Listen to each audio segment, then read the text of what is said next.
Very short process, একদম সহজ করে ভাবো। আজ first pillar of organic reaction mechanism সেই ক্লাস নিয়ে আলোচনা হবে। অর্গানিক রিয়াকশন মেকানিজম, অর্গানিক যদি পুরোপুরি একদম কনসেপ্ট ক্লিয়ার করতে চাও, তিনটে পিলার জানতেই হবে। যেটার জন্য ফার্স্ট পিলার সেটা হচ্ছে ইন্ডাকটিভ এফেক্ট। এই ইন্ডাকটিভ এফেক্ট সম্পর্কে ডিটেলস আইডিয়া নিতে হবে। তো সেইটা আজকের ক্লাসে বলছি, ভালো করে শুনে নাও। দেখো ইন্ডাকটিভ এফেক্টটা কি? ইন্ডাকটিভ এফেক্ট হচ্ছে, আমি যদি বলি এক লাইনে, ইলেকট্রন ডিসপ্লেসমেন্ট, কিন্তু কোনো বন্ড ভাঙবে না, জুড়বে না, শুধু ইলেকট্রন ডিসপ্লেসমেন্ট হবে। যেমন আমি একটা কম্পাউন্ড তোমাদের দিচ্ছি, দেখো, ধরো CH3F, এই যে কম্পাউন্ডটা আছে, এই কম্পাউন্ডের মধ্যে কটা বন্ড আছে? সবাই বলবে এটা একটা বন্ড আছে স্যার। না, এইগুলো যদি আমি বন্ডগুলো খুলে খুলে লিখি তাহলে দেখবে সবগুলোতেই বন্ড আছে, এটা এটা এটা এটা। তো আমি এখানের মধ্যে কোন বন্ডটাকে বেশি বিচার করব জানো? যেটা বেশি পোলার, মানে যেখানে অ্যাটমের মধ্যে ইলেকট্রোনেগেটিভিটি ডিফারেন্স যেখানটা বেশি। তোমার কি মনে হয় CR/H এর মধ্যে ডিফারেন্স বেশি না CRF এর মধ্যে ডিফারেন্স বেশি?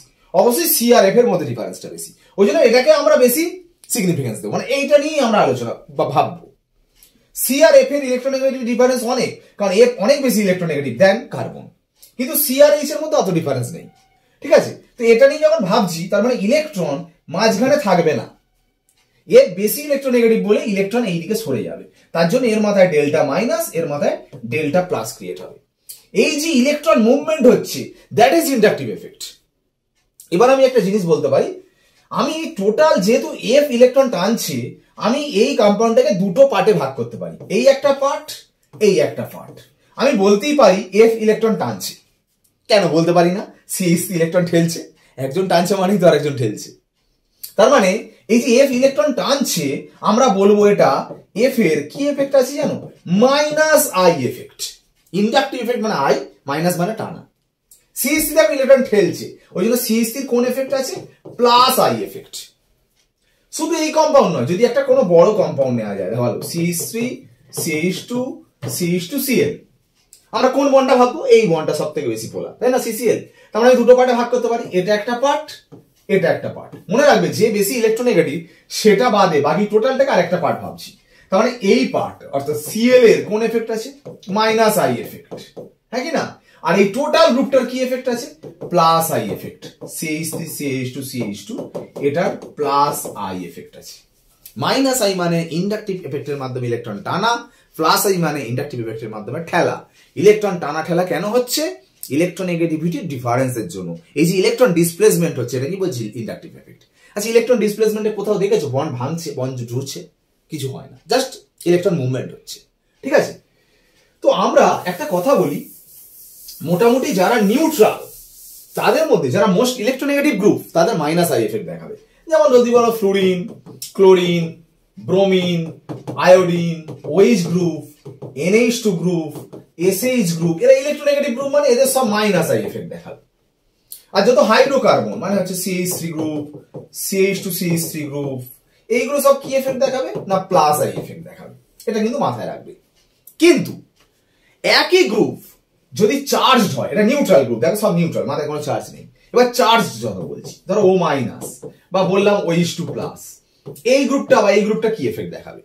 দুজনই তো ইলেকট্রোনেগেটিভ এলিমেন্ট, কিন্তু দেখো ইলেকট্রোনেগেটিভ, মাথায় কি চার্জ হয়ে আছে? মাইনাস।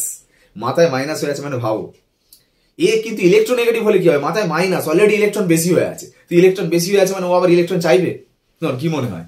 অলরেডি খিদে পূরণ হয়ে গেছে, ও আর চাইছে না, উল্টে ইলেকট্রন দিতে চাইবে। তো ওই জন্য এর কিন্তু কি এফেক্ট আছে জানো? Plus I effect. তার মাইনাস চার্জ থাকলে প্লাস I এফেক্ট। আর যাদের মাথায় প্লাস আছে মানে বুঝতে পারছো, ইলেকট্রন টানতে চাইবে। তো তার মানে ইলেকট্রন টানছে মানে কোন এফেক্ট হবে? Minus I effect. তার মানে মাইনাস চার্জ থাকলে plus I effect, plus charge থাকলে মাইনাস I এফেক্ট, এটা মনে রাখবে। আর নিউট্রাল হলে যারা ইলেকট্রোনেগেটিভ গ্রুপ তাদের মাইনাস I এফেক্ট, আর যারা ইলেকট্রোপজিটিভ গ্রুপ তাদের প্লাস I এফেক্ট। এটা একটু জানলে কি করবো, এটা শিখে আমার লাভ কি? ইন্ডাকটিভ এফেক্ট কেন শিখবো সেটা আমাদের জানতে হবে। ইন্ডাকটিভ এফেক্ট আমি যদি বলি শিখবো কেন, তাহলে আমাদের প্রথম একটা জিনিস জানতে হবে যে যে কোনো কম্পাউন্ডের স্টেবিলিটি বলো বা অ্যাসিডিটি বেসিসিটি নিয়ে আলোচনা আমরা করতে পারি। দেখো ইনিশিয়ালি আমি ইন্ডাকটিভ এফেক্ট যেহেতু নিয়ে শুধু কনসেপ্ট দিচ্ছি, শুধু ইন্ডাকটিভ এফেক্ট নিয়ে বলবো। যখন তিনটে পিলার একসাথে হয়ে যাবে, তিনটে pillar inductive, resonance, hyper conjugation পরে আসবো অবশ্যই পরের ক্লাসে, তখন একসাথে সব কনসেপ্ট মিলিয়ে যখন ডিটেলস আলোচনা হবে সেটা আবার আলাদা ব্যাপার। আমি শুধু আজকের ক্লাসে ফার্স্ট পিলার ইন্ডাকটিভ এফেক্ট নিয়ে আলোচনা করছি, ঠিক আছে? তো ইন্ডাকটিভ এফেক্টে আমরা যেমন প্রথমে শিখবো, দেখো আমরা কি জানি বলো, অ্যাসিড কাদের বলে আগে একটু জানতে হবে। অ্যাসিড মানে যারা H+ ছাড়ে, মানে H+ যারা রিলিজ করে, H+ রিলিজ, ঠিক? অবশ্যই মানে H+ ছাড়ে। বেস ক্ষার কাদের বলে বলো? যারা OH- রিলিজ করে, মানে OH- ছাড়ে। অর ইলেকট্রন পেয়ার ডোনেট করে, যারা ইলেকট্রন পেয়ার ডোনেট করে মানে দান করে ইলেকট্রন জোড়, তারাও কিন্তু বেস বা ক্ষার, ঠিক আছে? তো আমরা যদি তোমাদের একটা কোশ্চেন দিই, খুব ইম্পর্টেন্ট কোশ্চেন, যে অ্যাসিটিক অ্যাসিড, অ্যাসিটিক অ্যাসিড আর chloroacetic acid, chloroacetic acid, which is more acidic, এই দুজনের মধ্যে কে বেশি অ্যাসিডিক? তো অ্যাসিটিক অ্যাসিডের আমি ফর্মুলা লিখছি কি, CH3COOH, ওকে? এটা অ্যাসিটিক অ্যাসিড। আচ্ছা ক্লোরো অ্যাসিটিক অ্যাসিড কি হবে? Cl একটা ঢুকবে, কোথায় ঢুকবে? দেখো এইটা যে অ্যাসিড গ্রুপ, এটা ফাংশনাল গ্রুপ, ফাংশনাল গ্রুপের পাশের কার্বনটাকে আলফা কার্বন বলে। এই আলফা কার্বন একটা ক্লোরিন থাকবে, মানে Cl, অবশ্যই এখানে যেমন একটা ক্লোরিন থাকবে, কার্বন হচ্ছে 4টে বন্ড, H 3টে হয়ে গেলে তাহলে 5টা বন্ড হয়ে যাবে, একটা H কম হয়ে যাবে, মানে এইটা হচ্ছে ক্লোরো অ্যাসিটিক অ্যাসিড। মানে অ্যাসিটিক অ্যাসিডে এখানে একটা H রিপ্লেস হয়ে একটা Cl ঢুকেছে, মানে ক্লোরো অ্যাসিটিক অ্যাসিড। যদি তোমার ডাইক্লোরো অ্যাসিটিক অ্যাসিড বলে, এখানে একটা H বেরিয়ে গিয়ে আর একটা Cl ঢুকবে। ট্রাইক্লোরো অ্যাসিটিক অ্যাসিড বললে আবার একটা H বেরিয়ে আবার একটা Cl ঢুকবে। যাই হোক, আমি ওই আলোচনায় যাচ্ছি না, বলছি কে বেশি অ্যাসিডিক, কে বেশি আম্লিক। দেখো আগে অ্যাসিড এরা কেন জানতে হবে। এই যে OH বন্ড, এই বন্ডের ইলেকট্রন তোমার কি মনে হয় মাঝখানে থাকবে না ওর দিকে সরে যাবে? ও বেশি ইলেকট্রন নেগেটিভ মানে ওর দিকে সরে যাবে। এখানেও তাই, এই বন্ডের ইলেকট্রন ওর দিকে বেশি সরে যাবে। আচ্ছা মাঝখানে থাকা মানে বন্ডটা শক্ত, মানে একদম স্ট্রং, কিন্তু ইলেকট্রন পেয়ার যদি ওর দিকে সরে যায়, ও বেশি ইলেকট্রন নেগেটিভ হওয়ার জন্য, তাহলে বন্ডটা উইক হয়ে গিয়ে H+ তাড়াতাড়ি ছাড়বে। তো এও তো H+ ছাড়বে, এও H+ ছাড়বে, ওই জন্য দুজনেই অ্যাসিডিক। কিন্তু কে বেশি অ্যাসিডিক? শোনো, CH3 কি এফেক্ট আছে? প্লাস আই এফেক্ট, মানে ইলেকট্রন ঠেলবে, প্লাস আই এফেক্ট, ইলেকট্রন ঠেলছে। তো ইলেকট্রন যখন ঠেলছে তাহলে এর মাথায় তো ইলেকট্রন ডেন্সিটি বেড়ে যাবে।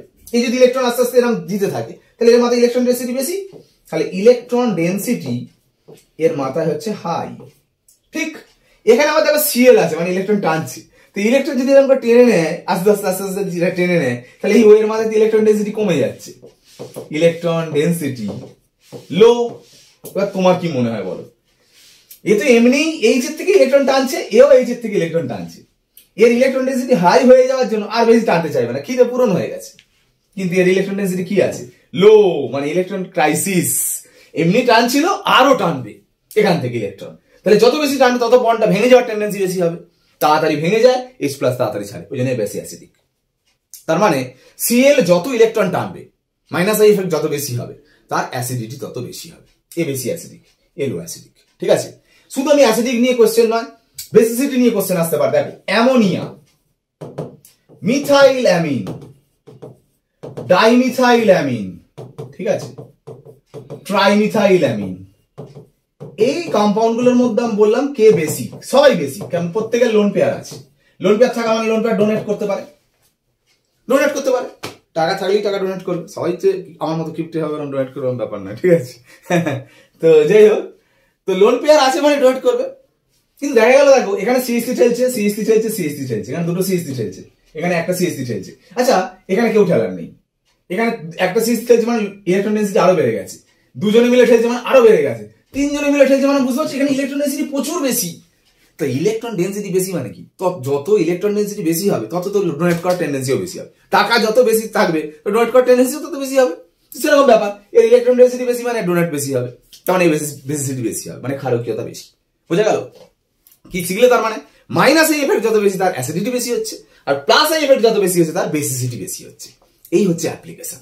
তো আমরা first pillar of the organic reaction mechanism পুরো কমপ্লিট করলাম, ইন্ডাকটিভ এফেক্ট কনসেপ্ট পুরো ক্লিয়ার। তো আমি পরের ক্লাসে আবার নিয়ে আসি second pillar, most important pillar resonance নিয়ে আমি পরের ক্লাসে ফিরছি। চ্যানেলে ফোকাস রাখো, সাবস্ক্রাইব করো চ্যানেল। Okay, by.